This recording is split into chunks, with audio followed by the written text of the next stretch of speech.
So Coach Jack tried to recruit you 3 times. Yes. And the 3rd time you said yes. Yes. Why now? Why the 3rd time? Why are you at Syracuse now instead of a few years ago? Yeah, well, first of all, Coach Jack doesn't let me forget that I said no. Oh yeah, I noticed that.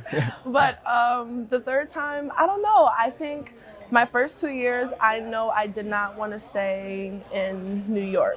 Well, my first 2 recruiting processes, I know I didn't want to stay in New York. So she was still at Buffalo at the time, which was in New York. And so like that was already just a no for me. It had nothing to do with Coach Jack or anything like that.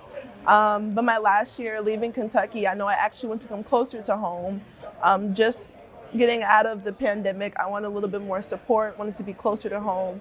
And, you know, hearing that she was taking over Syracuse and her reaching out, it was just like, wow, God sent this the perfect opportunity. So, I mean, that's kind of how that went. And I'm so glad I said yes, truthfully. Yeah. For sure. And so it felt like you were coming home a little bit? That's exactly how it felt. Yeah.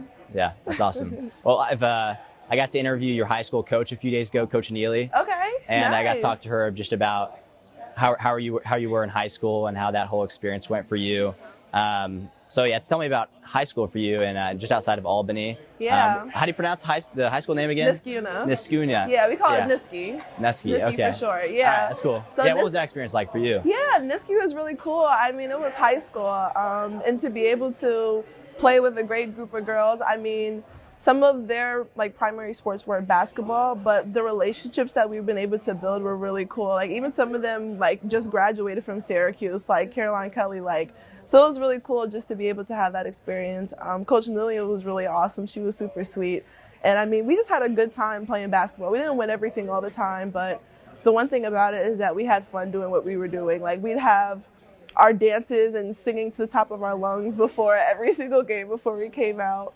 And it was really cool that my last year, I was able to play with my niece. So I have a niece who was a few years younger than I am. So we were able to play together, and that was just a wonderful experience in and itself. And we were able to start a bunch of things like the breast cancer awareness game. We got, I don't know, we just did so much. We had so much fun with what we were doing, so it was a great experience. Yeah, she told me like toward the end of your senior year, you did something with the locker room, like revamped it maybe. Yeah, so we, as student athletes at the time, we were learning about Title IX and just like the effects of that. And what we experienced, there was one time where we had to go into the men's locker room for whatever reason, for like a coach's meeting or something like that, I don't know. But they had like a separate conference room, and we were able to just kind of see their locker room, and it looked totally different from ours. And so we were able to go to the school board, and we had like a whole PowerPoint slide and just talking about the differences between the men's locker room and the girls' locker room and how they were like really bad differences. And so we just kind of spoke up for ourselves and used our voices, and they responded and they made adjustments to the locker room that are still, you know, today. So we were really proud of ourselves to be able to do something at that age that was so impactful for, you know, our community at the time.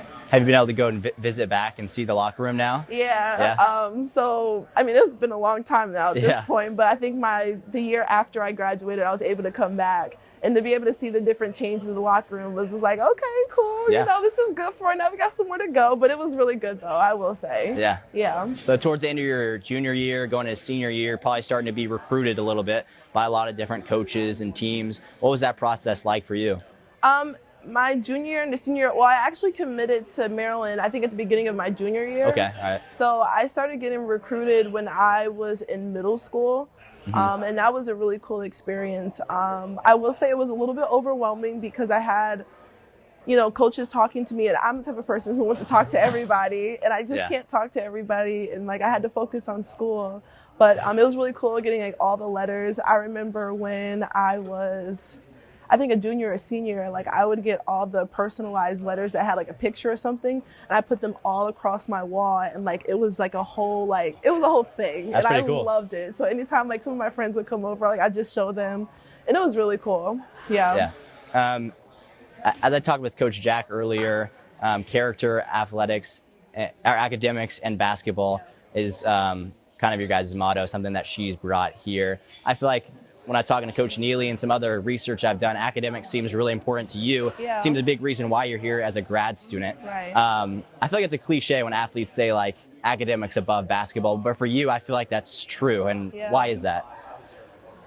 don't know. And it's so funny because my parents never had to get on me about academics at all. Like it kind of just came natural. I cared about it. And I was at Niskuna, which is known for its academics. It's a great school, and a lot of the courses that they offered at Niski were at the college level. And so it was just I guess being in an environment where the standard was excellence, you kind of wanted to maintain that. So it actually helped and prepared me, I feel like, to maintain the grades that I've been able to in college. So I mean, academics has always been, everything for me. And I have a younger brother who's in high school right now, and he's had to.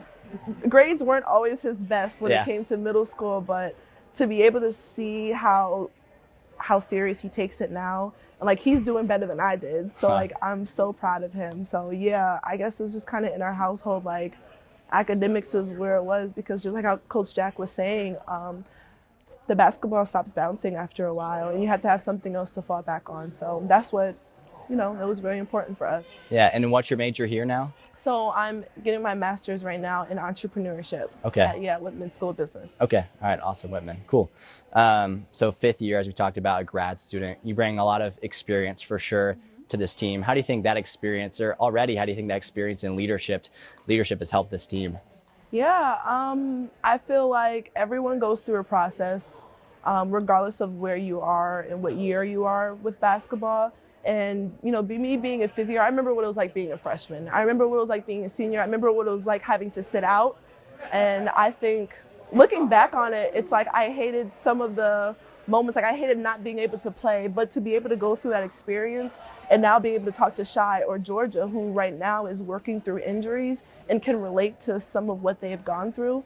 Like, I think everything happens for a reason. So just to be encouraging and to remind people that although you're going through something, it doesn't mean that it's the end of the world, or just because you might not be getting the results that you are getting right now, it's not the end of the world. It takes time and you're going to be okay. So I just think, just being a big sister really at the end of the day can make all the difference in the team. For sure. Yeah. Now, the team, what makes the team special? What makes them different than teams you've been on in the past that could potentially make runs deep into the postseason in March? Right. I think our team, we want it. We really do. We really want it. And no one's really looking at Syracuse right now. And, we know what people have said about the program, in previous years, but we have a different coaching staff. We have a different team. And even the returners who have come here, they're different now. And I think everyone, we don't really have anything to prove, but we're going to go out there and we're going to prove them wrong, And I think that that's kind of what's different about this team. We just have that tenacity. Like, we really want it. And we're going to get it. Yeah. And last question for you. When all is said and done, your time here at Syracuse, what do you want to be remembered for? When people think of Olivia Owens, what do you want them to think about for you? I don't know. I just hope whatever my actions that, I display kind of just speaks for itself. And I want to just be able to be there for my team and to help them any way that I can. And just be that big sister, I guess you can say. For sure. Yeah. Anything else you want to add? No, I'm glad I said yes. Otherwise, Coach Jack was going to kill me. Oh, yeah, she would have said, yeah. But yeah, no, I'm glad I said yes. And I'm loving it. I'm really looking forward to the rest of, the season. It's awesome.